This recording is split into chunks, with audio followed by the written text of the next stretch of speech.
নমস্কার, আমি কলকাতার কালীঘাট থেকে এসেছি। আমি শ্রাবণী চক্রবর্তী।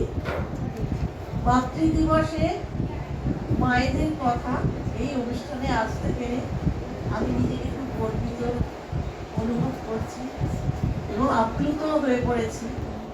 কারণ আমি এরকম প্ল্যাটফর্ম জীবনে কোনোদিন আমার কথা বলার জন্য সুযোগ পাবো এটা ভাবতে আমি পারিনি।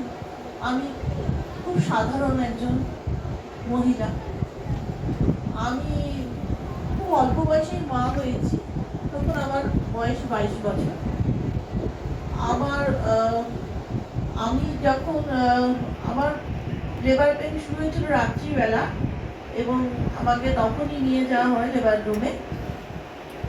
তখনই মানে খানিকটা পর থেকে আমি অনুভব করতে পেরেছি যে আমার বাচ্চাটা এবার টাইম হয়ে গেছে, সে মানে বাইরে আসতে চাইছে, পৃথিবীতে আসতে চাইছে। কিন্তু যিনি সিস্টার ছিলেন, আমার দেখাশোনা করছিলেন, তিনি বারবারই বলছেন একই কথা, না আপনার এখনো টাইম হয়নি।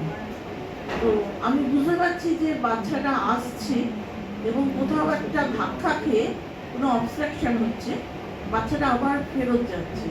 তাতে আমার খুব কষ্ট হচ্ছিল, কিন্তু আমি রিপিটারলি বলছিলাম। বলতে বলতে একজন সিস্টারের একটু মায়া হলো। তিনি গিয়ে ডক্টরকে বললেন, ডক্টর বললো ওনাকে নিয়ে এসো। পুরো লেবার রুমে নিয়ে গিয়ে উনি দেখে বললেন হ্যাঁ টাইম হয়ে গেছে। কিন্তু আমার বাচ্চাটা বেরোতে পারছিল না, তার কারণ বাচ্চাটা একটু বেঁকে গেছিল, কাঁধে আটকে যাচ্ছিল। যাই হোক, উনি তৈরি হয়ে গ্লাভস ফ্লাভস করে বাচ্চাটাকে পৃথিবীতে নিয়ে এলেন। মা হলাম। প্রথমটা খুবই সুন্দর আনন্দের, বাচ্চাটাকে ক্রমশ বড় করতে থাকলাম, ভালোই চলছিল। বাচ্চাটা যখন 2-2.5 বছর বয়স হলো, প্লে স্কুলে ভর্তি করলাম। খুব সুন্দর, বাচ্চাটা হাসি খুশি ছিল। ওখান থেকে পড়াশোনা করতে করতে আস্তে আস্তে যখন বছর 3 হলো, তখন সেন্ট জনস ডায়োসিয়ান স্কুলে ও চান্স পেল। তখন ওকে আমরা ভর্তি করে দিলাম। আমাদের ইন্টারভিউ নেওয়া হলো, বাবার আমার।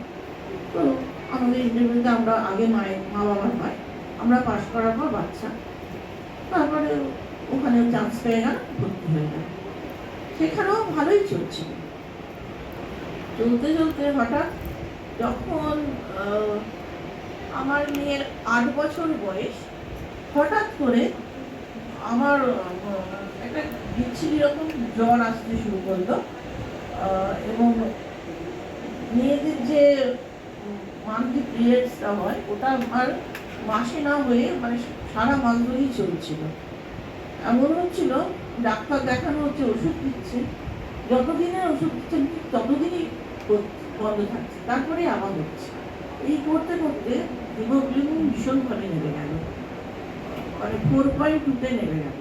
তখন তো আমি একদম সাদা ফ্যাকাশে হয়ে গেছিলাম এবং চোখে অন্ধকার দেখছিলাম। তো সেই সময় মানে আমার হাজব্যান্ড, তখন আমার শ্বশুর মারা গেছেন 2 বছর আগে। আমার মেয়ে আমার শ্বশুর মশাইকে বেশি পছন্দ করতেন। বাবা ঠাকুমা সবাই ছিল সংসারে, বাবা টাইম দিতে পারতেন না। বাবা নিউ ইন্ডিয়া ইন্স্যুরেন্স কোম্পানির অফিসার ছিলেন, বাবা কাজ দিয়ে ব্যস্ত থাকতো, ক্লায়েন্ট মিটিং থাকতো। তো আমার আর আমার শ্বশুর মশাইয়ের কাছে ও থাকতো, তো বেশিরভাগটাই। কিন্তু হঠাৎ করে এরকম বিচ্ছিরি রকম জ্বর, অসুস্থ হতে শুরু করলাম, আর বাবা পেরে উঠছিল না। একদিকে বাচ্চা, একদিকে আমি, আর আমার শাশুড়ি মা অতটা দক্ষ ছিলেন না। যাই হোক, কিন্তু আমি দেখলাম ওর বাবা পেরে উঠছে না। আর বাচ্চাটা কিন্তু আমার কাছেই পড়াশোনা করতো। যতদিন দাদু ছিল, দাদুর কাছে আমার কাছে পড়তো। দাদুকে চলে গেল 2 বছর আগে, তখন আমার কাছেই আমাকে একমাত্র নির্ভর করতো। লাস্টের দিকে আমার এমন হলো, যখন ওর বছর 8, এইরকম শরীরের অবস্থা, তখন আমি পড়াচ্ছি, ওর 2 দিন বাদে পরীক্ষা। তো আমি আর বুঝতে পারছি না, আমি ড্রেসিং টেবিলে হেলান দিয়ে ওকে পড়াতে ওর বাবাকে বললাম, আমি আর পাচ্ছি না, ওষুধ চলুক সব চলুক, তুমি এক কাজ করো, আমাকে উইলড্রান্সে ভর্তি করে নাও, তাতে ট্রিটমেন্টটা ভালো হবে। ওখানে মেডিকেল টিম আছে, তো তো অনেকজন ডক্টর দেখতে পারবে আমার অসুবিধাটা। সেই মতোই পরদিন সকালেই ওর বাবা নিয়ে গিয়ে আমায় ভর্তি করে দিল। কিন্তু তার আগে আমার বলতে আজকেও চোখে জল আসে, আমার মেয়ে তখন তো ভীষণই ছোট, তখন বলছে, মা তুমি যেও না, আমি থাকতে পারবো না। আমি তখন, বাবা আমি আজকে যাচ্ছি, কালই চলে আসবো। সত্যি বলছো? আমরা সত্যি বলছি, তোমাকে মিথ্যে বলি? তাহলে যাও, কাল কিন্তু চলে আসবে। যাই হোক, ওর বাবা আমাকে সকালে ভর্তি করে দিয়ে এলো। বিকেলবেলা বাবার সঙ্গে গেছে আমাকে দেখতে, দেখে বলছে, মা শুয়ে আছো কেন, উঠে পড়ো, তুমি না বললে বাড়ি চলে যাবে আমার সঙ্গে? আমি বললাম, যাবো, আজকে যাবো না, কয়েকটা দিন বাদে যাবো। তুমি আজকে বাবার সাথে যাও, দুষ্টুমি করবে না, বাবা ঠাকুমার কথা শুনবে, যে যা বলবে একদম দুষ্টুমি করবে না। খুব মন খারাপ নিয়ে চলে গেল। তারপর আমার তো কিছুতেই জ্বর থামানো যাচ্ছে না, আর সেটাও বন্ধ, রক্তপাতটাও বন্ধ করানো যাচ্ছে না, মানে ওষুধের উপর কোনো রকম ওষুধের একটু কমালেই আবার শুরু হয়ে যাচ্ছে। কি হয়েছে, বিভিন্ন টেস্ট চলছে, সব কিছু চলছে, কিন্তু কিছুতেই তার কন্ট্রোল করা যাচ্ছে না। তো আর এদিকে মেয়ে তো প্রচন্ড কান্নাকাটি করছে, আমিও থাকতে পারছি না, মেয়ে এত কাঁদছে, থাকতে পারছি না। তখন কি করবো, হসপিটাল থেকে তো আমরা প্রচন্ড ভালো ভালো খাবার দিচ্ছে। আমি তখন ওকে ভোলাবার জন্য আমি কি করতাম, ভালো বিস্কিট বা জুস জাতীয় কিছু দিলে, যেগুলো মানে প্যাক ফুড আর কি, বালিশের তলায় লুকিয়ে রাখতাম, দিয়ে সেগুলো আমি, ওর বাবা আসে, ওর বাবার হাত দিয়ে পাঠাতো, বাবা রাগ করতো, বলছে তোমার প্রয়োজন, ওগুলো সবই তো খাচ্ছি, ওকে দিয়েও বলে মা দিয়েছে। ও তো রবিবার ছাড়া আসতে পারতো না, সারা সপ্তাহ আমি দেখতে পারতো না, কান্নাকাটি করতো, বলে মা তোমায় পাঠিয়েছে, তোমার জন্য এগুলো কাঁদতে বারণ করেছে, দুষ্টুমি করতে না করেছে। শিশু ছিল তো, শুনতো, ওইগুলো পেয়েই খুশি হয়েছিল। তারপরে ঠিক আছে, ওখান থেকে সুস্থ হয়ে এলাম। সুস্থ হয়ে আবার যখন বাড়িতে আসলাম, এসে যাই হোক, তারপরে আবার দুদিন অসুস্থ হয়েছিলাম, আবার সেই একই প্রবলেম। তখন আবার আমাকে ডক্টর বাণী কুমার মিত্র, গাইনোকোলজিস্ট বড়, ওনার কাছে দেওয়া হলো, উনি মেনলি আমাকে বাঁচাবেন, ওনার হাতেই আমি বাঁচলাম।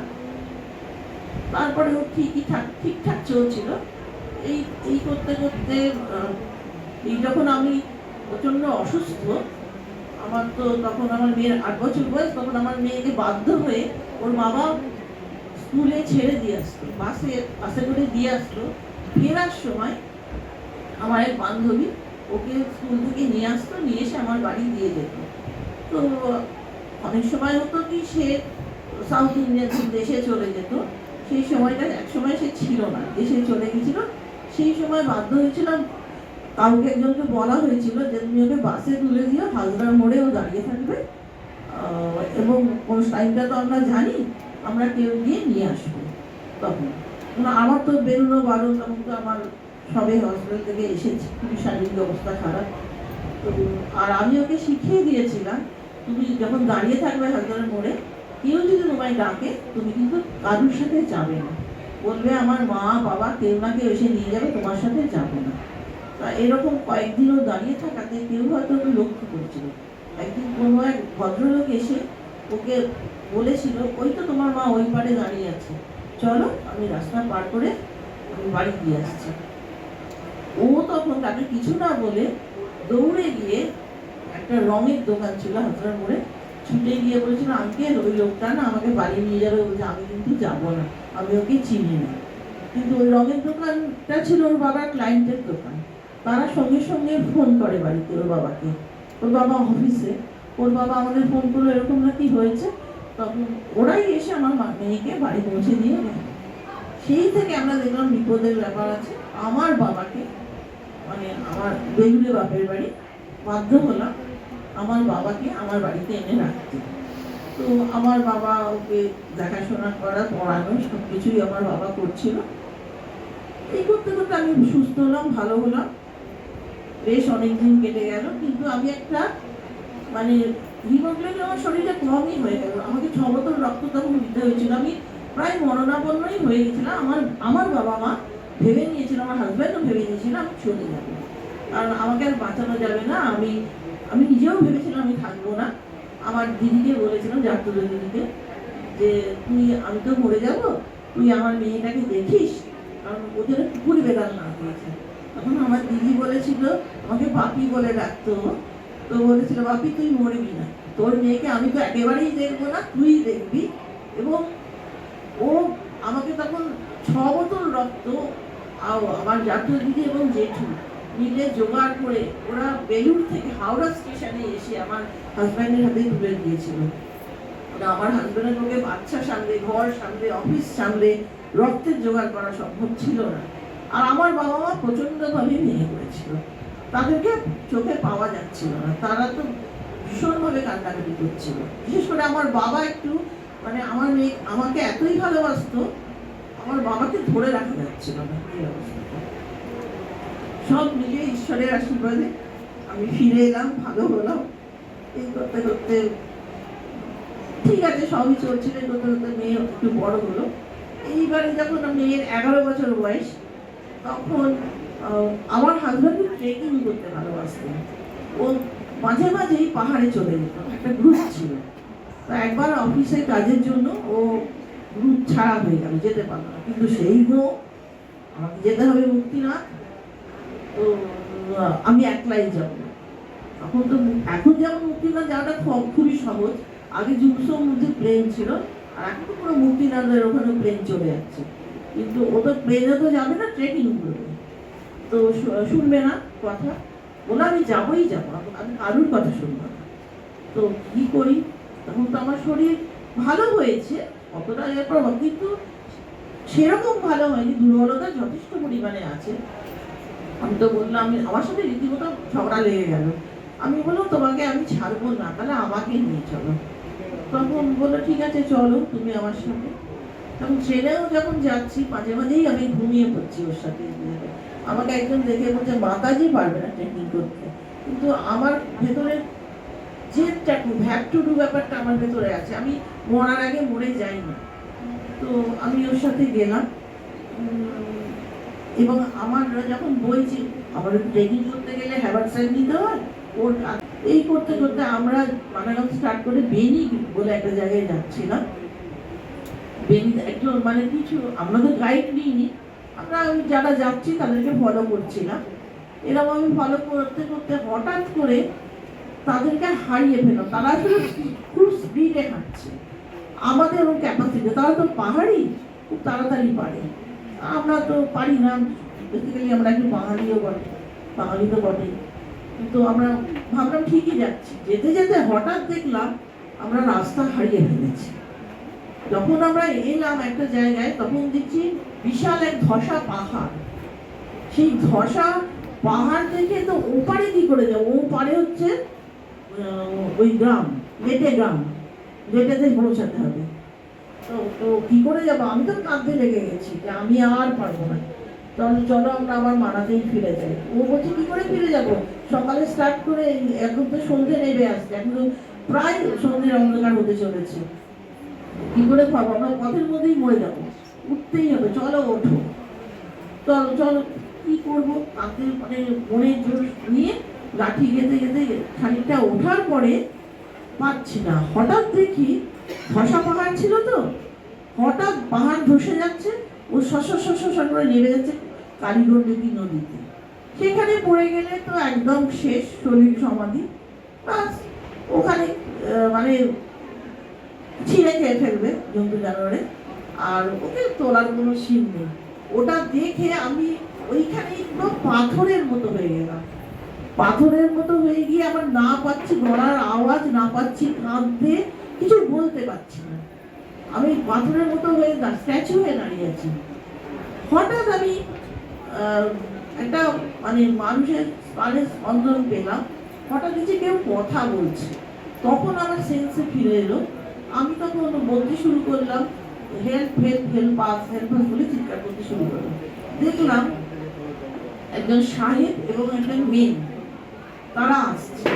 তো আমি হেল্প করে হাত বাড়াতেই তারাই ওকে ইয়েস ইয়েস বলে এগিয়ে এলো আমার দিকে। এগিয়ে সেই আমাকে ইশারায় বললো আপনি আমার কোমরটা জড়িয়ে দেবেন। আমি ওনার কোমরটাকে জড়িয়ে পুরো দেহটা আমি ওনার ঘাড়ের উপর ফেলে দিলাম। উনি আমাকে আস্তে আস্তে করে খানিকটা নামিয়ে দিলেন, তারপর আমি সঙ্গে সঙ্গে বললাম যে আমাকে ছেড়ে দিন, আমার হাজব্যান্ডকে তুলুন, ও কিন্তু মাঝপথে আটকে গেছে।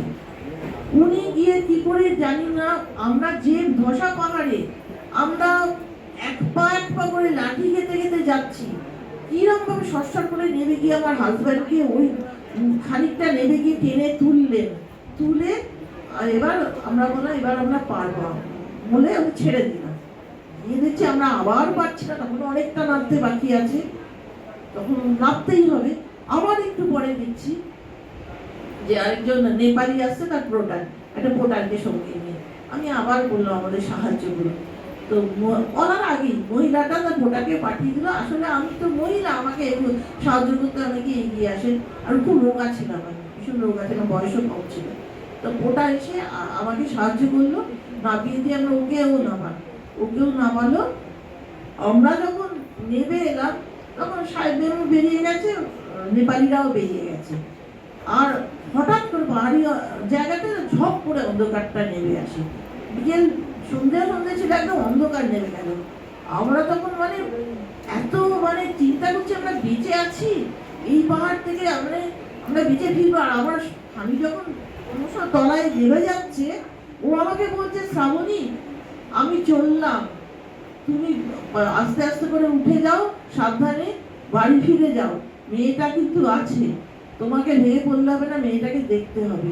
কথাটা আমি শুনতে পাচ্ছি কিন্তু আমি কিছু করতে পারছি না। যাই হোক, আমাদের জানি না নামলাম, কিন্তু আমি আজও ভাবি, আমার মনে আমি একটু ঠাকুর দেবতায় বিশ্বাসী, আধ্যাত্মিক জগৎটা আমার খুব প্রিয়। তো আমি যখনই সাহেবকে জড়িয়ে ধরেছিলাম, আমি এখন অনুভব করি মানুষের শরীর কি এরকম ঠান্ডা হয় আর এত শক্ত হয়, পাথরের মতো শক্ত, আর কি ঠান্ডা। তো যাই হোক, আমার মনে হয় আমি ঈশ্বরেরই কোনো স্পর্শ পেয়েছি সেদিন।